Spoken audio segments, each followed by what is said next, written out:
Hello everyone, this is Andy Nix with Cross Christian Counseling Center, and this is the mental health moment for April 2026. Today I decided to do something a little bit different and kind of give you an insight into what a counseling session, an initial counseling session would look like. So if you go online, you make your appointment, I'm going to send you a whole bunch of forms to fill out, just like if you go to the dentist or doctor, and most of them you're just going to sign digitally or you're going to check. One or two of them you're actually going to fill out a lot of data, and that data is either going to be demographics, just so we get an idea of where you live and how old you are. The biggest one is going to be an intake questionnaire, and we're going to ask you questions like, why are you coming to counseling today? It's going to ask questions of, your physical health and your mental health. It's going to ask questions about substance abuse, and it's going to ask questions about your family members. And, if this is for, let's say, couples counseling, what kind of problem are you going through? How long have you been married? How long have you considered this problem an issue in your couple?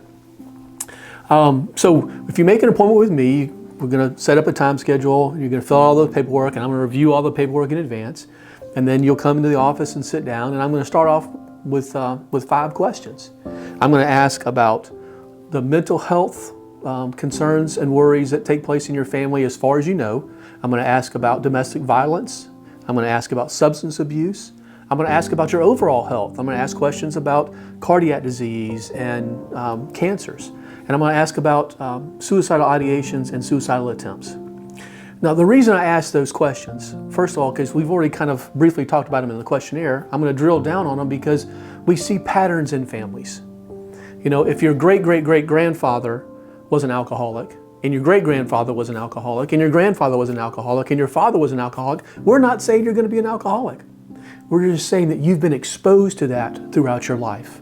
Are you possibly more inclined to that behavior? Sure, because you might see that as being normal, as being understood behavior for dealing with situations.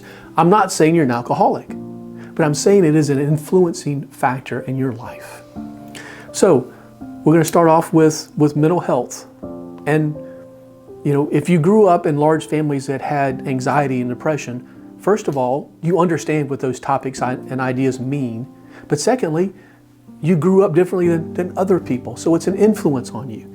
So we're going to ask about that. We're going to ask about domestic violence, and that includes physical, mental, emotional, and sexual violence of those around you and as far back as you know in your families. We're going to ask about health issues related to cancers, to cardiac diseases, because we think there are some genetic markers when it comes to different kinds of cancers. Again, it's not saying that you're going to have any of these things, but it just gives me a better snapshot of what you've grown up with and what you've experienced so far in your life. And the last one is suicidal ideations and attempts. Those are significant concerns. When you grow up in households, when you grow up in families to where people have attempted or threatened or taken their life, it has lasting impacts. And I'm going to ask questions differently based on that information. And I'm going to tell you how I do therapy. I'm going to ask you lots of questions, which makes sense. It's therapy. I don't know what you've got going on in your head, and I need to find it. The most important thing with these questions is I need you to know that if I'm getting something wrong, that you can correct me. If you don't understand why I'm asking a question, that you have permission to ask. It's your therapy session.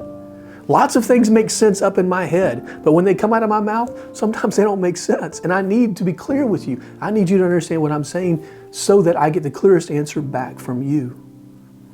I do not mind emotions. People inevitably start crying.